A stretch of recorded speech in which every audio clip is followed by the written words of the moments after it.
आज 20 तारीख को यानी 20 नवंबर 2025 को उत्तराखंड उपवन संविदा कर्मचारी संघ यहाँ माननीय उच्च न्यायालय में उपस्थित था, क्योंकि यहाँ पर आज जो सुनवाई थी कंटेम्प्ट की, उसमें हमने उस पूरी प्रोसीडिंग को सुना और कहीं ना कहीं आज जो कोर्ट का बहुत ही सकारात्मक रुख था। जब हमने अपने सारे फैक्ट्स बताए कि किस तरह से हम लोगों को क्या क्या न्याय मिलना चाहिए और उन बिंदुओं को आज माननीय न्यायालय हमें दिलवाने के लिए बिल्कुल तैयार था। परंतु कुछ ऐसी बात हुई, कुछ ऐसी घटनाएं घटी कि सरकार ने इस बात को कोर्ट के सामने प्रस्तुत किया कि एक तरफ तो ये लोग कोर्ट में हैं और दूसरी तरफ रोड में हैं, तो ये दोनों बातें नहीं चलेंगी। इस पे माननीय न्यायालय ने बहुत ही रोष अपना व्यक्त किया और बहुत ही खेदपूर्ण तरीके से और अपनी सख्त टिप्पणियों के साथ ये कहा कि ये दोनों बातें नहीं चलेंगी कि एक तरफ आप कोर्ट में आएंगे और दूसरी तरफ आप रोड में जाएंगे। तो अब हमें ये निर्णय करना है कि हमें कोर्ट में रहना है, तो रोड में नहीं हो सकती हैं सारी चीज़ें। और वास्तविक बात यही है कि जब भी हमें न्याय मिलेगा वो हमें कोर्ट से ही मिलेगा। तो हम आज इस बात को स्पष्ट करते हैं कि हम अपने निर्णय पे अडिग रहेंगे और हमेशा हम अपनी कोर्ट की लड़ाई को लड़ते रहेंगे।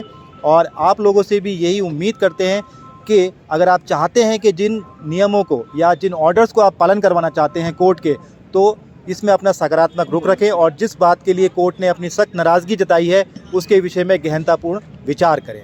जैसा कि आप लोगों ने देख ही लिया है, क्योंकि सभी लोग ऑनलाइन देख रहे थे, अधिक से अधिक कर्मचारी हमारे ऑनलाइन थे और अधिक से अधिक कर्मचारी हमारे साथ कोर्ट में भी थे।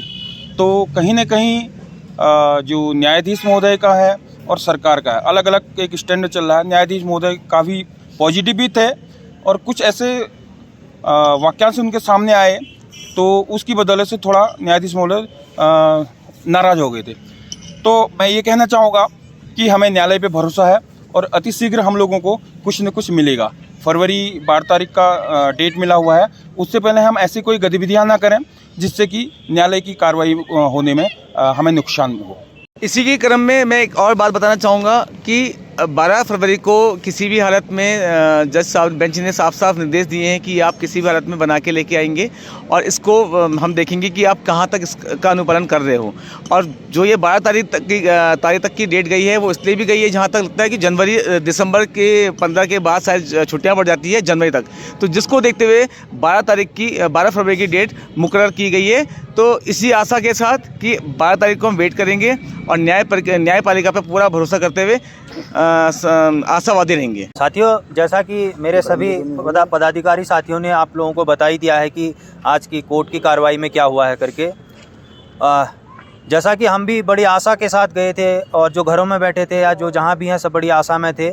लेकिन कोर्ट के सामने कुछ ऐसे तथ्य राज्य सरकार द्वारा रखे गए जिससे माननीय न्यायालय को काफ़ी एक तरीके से कहूँ कि उनको काफ़ी गुस्सा सा आ गया कि आप एक ही चीज़ कर सकते हो, या तो आप न्यायालय को ही मानोगे या आप हंगामा ही करोगे। तो अंत में न्यायाधीश ने यही कहा कि हंगामा से काम नहीं चलेगा। न्यायिक प्रक्रिया के तहत उन्होंने राज्य सरकार को दिशा निर्देश, जो सख्त दिशा निर्देश लंच से पहले दिए थे और हम भी अंदर कोर्ट रूम में ही थे। बड़ा सुंदर सा हमारे पक्ष में डिसीजन हो रहा था। हमारे सीनियर अधिवक्ताओं ने भी बहुत अच्छे से कोर्ट को समझाया। लेकिन जैसे स्टेट ने कोर्ट के समक्ष कुछ ऐसे तथ्य रखे जिससे कोर्ट सख्त हो चुकी थी और जो कर्मचारियों के पक्ष में एक निर्णय दिसंबर में होने वाला था उसको 2 महीने और लगभग 1.5 महीना और टाल दिया गया है। और इसी उम्मीद के साथ हम सभी कर्मचारियों से कहते हैं कि धैर्य बनाए रखें। जहां इतना वर्ष बिता दिए हैं तो 12 फरवरी तक और धैर्य रखें। और ये 12 फरवरी जाने के पीछे भी मकसद राज्य सरकार का ही नहीं, इसमें कई हमारे कर्मचारियों का भी है।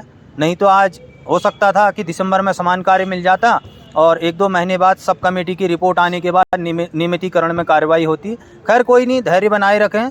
सभी कर्मचारी जैसे संगठन को सहयोग किया वैसे करते रहें। बाकी आगे की गतिविधियों को आपको रूबरू करा दिया जाएगा। धन्यवाद।